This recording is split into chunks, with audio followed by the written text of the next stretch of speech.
pessoal! Hoje eu vou dar mais uma aula sobre escolas literárias. Vou focar mais no quinhentismo, no período barroco e no arcadismo. Eu vou compartilhar com vocês o meu slide lindo, maravilhoso. Tá? Vou começar falando sobre o quinhentismo, sobre este período maravilhoso. Tá? Ele refere-se ao quê? Ao descobrimento do nosso lindo Brasil. Vamos esperar aqui a cortininha prontinha. Tá. Ele ocorre em 1500 e 1601, momento em que os portugueses chegam ao Brasil. Gente, não há uma literatura propriamente dita brasileira. Por quê? Porque não havia nascidos brasileiros aqui, né? O Brasil tinha acabado de ser descoberto, certinho? Lembrando outra coisa, pessoal. O quinhentismo não é uma escola literária, tá? Não é uma escola literária, certo? É uma literatura informativa, ok? Como podemos ver aqui nas características, ele é uma literatura informativa e descritiva sobre o Brasil.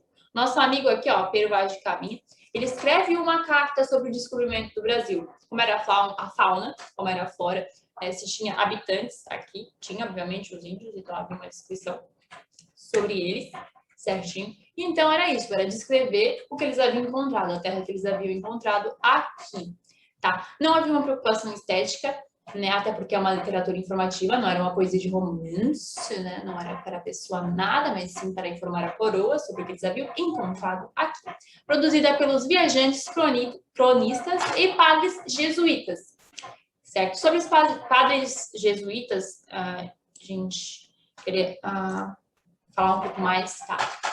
Muitos dos padres jesuítas, eles eram uns desgraçados, maus mesmo, pelo menos na minha visão, tá? Eu acho que na visão de qualquer um que lê sobre esse período, certo? Eles queriam que os índios fossem obrigados, gente, a aceitar a religião deles. Claro, a mente naquela época, ela era muito fechada e tal. Eles acreditavam que a religião católica era verdadeira e eles tinham que impor aos índios essa verdade, entendeu? Mas muitas vezes eles batiam os índios e eles forçavam essa realidade aos índios, tá? Então, isso não era uma coisa legal. Mas nós temos aqui o nosso padre José de Anchieta. Gente, ele foi um dos primeiros, talvez o único, que teve a capacidade, a humanidade de buscar conhecer a realidade do índio, tá? De conhecer sua cultura, seus deuses, sua língua, né? Criar essa relação índio, essa relação de confiança com o índio. Para quê? Para que ele pudesse ensinar, né, sobre a religião para o índio. Então, ele era um padre que tinha uma visão, entende? Ele era um padre que teve a humanidade de reconhecer o índio realmente, né? A pessoa que estava ali, né? Não via o índio como uma coisa, mas sim como uma pessoa, né? Ele produziu uma literatura catequética, tá? E tinha uma preocupação estética, assim. Os padres jesuítas tinham essa preocupação estética com a sua literatura, certo? Então é isso, gente, que eu queria que vocês lembrassem que é mais importante sobre o quinhentismo. Não temos uma produção propriamente dita brasileira, porque não havia nascidos brasileiros ainda, tá? Não é uma escola literária, lembre-se disso, tá? É uma literatura informativa, tá? Os principais autores, o principal autor foi Pero Vaz de Caminha, e nós temos o padre José de Anchieta, que teve essa preocupação com os índios, tá? Em conhecer a realidade do índio e ter essa ligação com os índios, certinho? Então, sobre o quinhentismo é isso. Tem várias outras coisas? Tem muitas outras coisas? Tem sim. Mas as principais que eu quero que vocês possam lembrar são essas. Principais características, principais autores que o período ocorreu, certinho? Passando para frente, nós vamos para o período barroco. Corretíssimo. Vamos abrir a nossa cortenita. Pronto. Então, aqui sim, nós começamos uma produção literária propriamente dita brasileira. Tá. Eu vou falar um pouco mais sobre a diferença de tempo, né, de escrita que tinha entre o Brasil e a Europa, tá? Os pais dos burguesinhos, dos riquinhos, mandavam eles para estudar na Europa, tá? Então, eles aprendiam sobre as escolas literárias, essa escola literária, né? Nós estamos falando agora sobre o Barroco. Então, eles aprendiam, estudavam, né? E quando eles voltavam para o Brasil, aí eles começavam a aplicar o que eles aprenderam na Europa, aqui, em sua escrita, né? Então, o Brasil sempre vai estar um pouquinho atrasado em relação, né, à Europa, em relação à escrita e tal, tá? Então, é isso, certo? O Brasil também estava vivendo o século do ouro, da exploração do ouro. Era a principal atividade econômica que tinha no Brasil, tá? Estava no estado de Minas Gerais, a exploração do ouro. Tinha muito ouro. Muito ouro, tá? Era ouro pra caramba. Certo?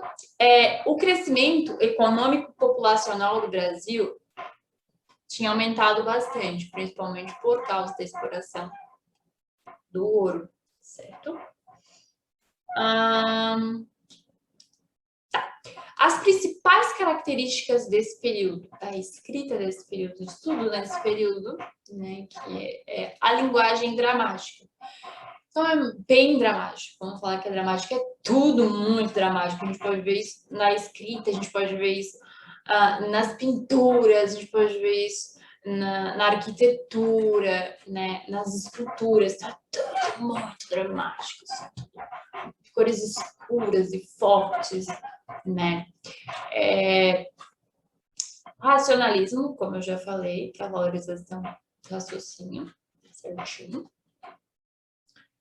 A união do religioso do profano, que seria de dia, gente, sou de Deus. De noite, eu sou da vida. Sou do mundo. Tá? De dia, eu me arrependo do que eu fiz de noite, mas aí de noite eu faço a mesma coisa que eu fiz, né, na outra noite. Então, tem esse jogo, né, de religioso do profano. A gente vê isso em tudo, tá? Na literatura, na arquitetura, em tudo. Tudo que tu vai ver nesse período, vocês vão perceber isso. Certo? A arte dualista, que é isso que eu falei, tá? Do religioso do profano. É Deus e o diabo, né? O bem e o mal, né? Puro e o vagabundo. Usa muita figura de linguagem, tá? E um exagero e rebuscamento. Gente, quando fala que é exagero, é porque é exagero mesmo, super exagerado. Assim. Arquitetura exagerada, escrita exagerada, então tudo é muito exagerado. Não... Tu já sabe que é barroco só de olhar, porque é realmente muito exagerado. Sabe? Tu olha e fala assim, isso é do período barroco, né? Tu vai acertar na hora, porque realmente é muito exagero, tá? Os principais autores, Bento Teixeira. Bento Teixeira ainda é um autor português, tá? Ele nasceu em 1561, na cidade de Porto, Portugal. Certo? Autor da obra Prosopopeia, 1601.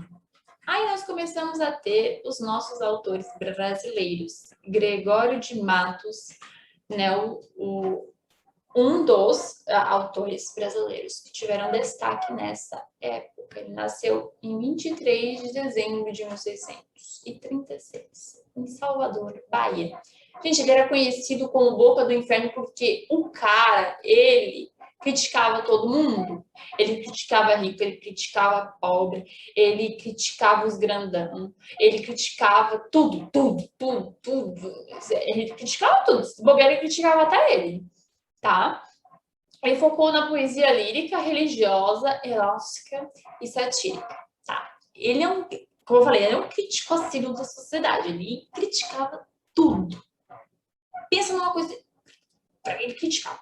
Ele tinha, a escrita dele tinha isso, ele era um crítico assíduo de tudo, tá? E as suas obras, como todo bom barroco, tinha um certo exagero, né? Ok? E vamos passar mais para a arquitetura agora, né, para as esculturas. Nós temos Antônio Francisco Lisboa, Aleijadinho, tá? Nasceu em 1738, em Ouro Preto, Minas Gerais, tá? Então, ele fez o nome dele no Barroco por meio de escultura, da arquitetura e da escultura, tá bom? Então, aqui no começo, gente, ó, aqui tem algumas esculturas dele, tá? Ok, nem todas são. Ai, risquei em cima, desculpa. Então, a gente pode ver esse exagero, né? Nas formas que ele faz. Certinho. Então, é isso. Sobre o período barroco, é isso que eu gostaria que vocês pudessem lembrar, tá? Tem muita coisa mesmo. Mas essas são as principais que eu gostaria que vocês pudessem lembrar, certo? Passando para o arcadismo. Ai, lindo o arcadismo. Lindo, lindo, fofo, maravilhoso. Tá? Olha só essas pinturas perfeitas. Certo?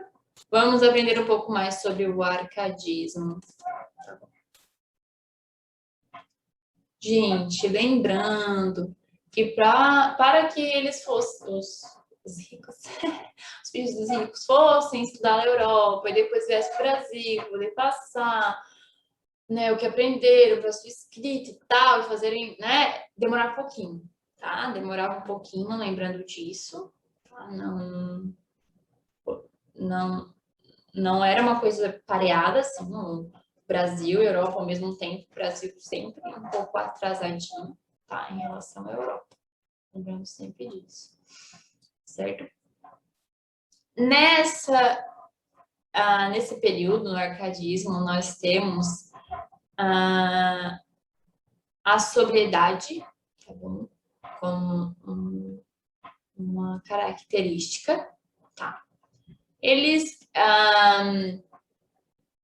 enfatizavam muito sobre a vida no campo, certo?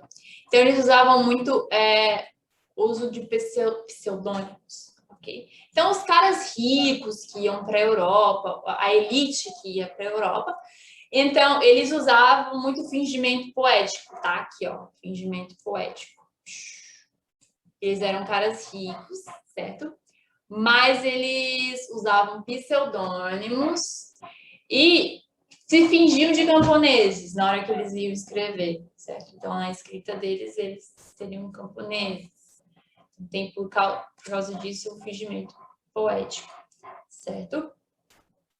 Escreve como se fosse um camponês, sendo que ele, na verdade, era da alta classe, certo? Tinha uma vida urbana, era uma pessoa que tinha uma vida urbana, mas se descrevia ali como se tivesse uma vida rural, certo? Possuía marcas do neoclassicismo, fazia várias referências ao latim, tá? E tinha a valorização do período clássico, certo? Principais autores: Tomás Antônio Gonzaga, o título da obra de maior destaque foi Marília Dirceu, tá? Cartas chilenas e poesia satírica. Basílio da Gama, tá? Com o poema Uruguaia, e Santa Rita Durão, tá? Com o poema Urumaru, certinho. Sobre o arcadismo, gente, eu não tenho muito o que falar para vocês, tá? É mais isso mesmo. Voltando, né, havia um fingimento poético, eles não tinham uma vida rural, mas escreviam como se tivessem, né? Não usavam seu nome próprio, usavam pseudônimos e tal para suas obras. E é mais isso, tá? Era diferente totalmente do barroco, certo? Totalmente do barroco. O barroco era uma coisa exageradíssima. E aqui no arcadismo nós vemos que havia uma sobriedade muito grande. Então, de certo, os autores arcadistas pensavam, nossa, que exagero, né? Barroco, nossa, tudo muito exagerado. Né? Então, eles tinham uma sobriedade muito grande nesse período. A gente consegue perceber isso tanto nas obras, gente. Olha aqui nas pinturas. Voltando aqui, olha, diferentíssimo do barroco, né? Algo bem mais sóbrio do que o barroco. Então é isso, pessoal. Obrigado por estarem comigo mais uma aula. Espero que vocês tenham gostado. Né? Tem muitas coisas para falar sobre esses períodos, tem muitas coisas, mas como eu falei, se for falar tudo, vai levar umas 300 mil horas, aí vocês não vão me aguentar, tá? Vão desligar a aula antes da metade, tá bom? Então é isso. Até a próxima aula. Eu vejo vocês e beijos.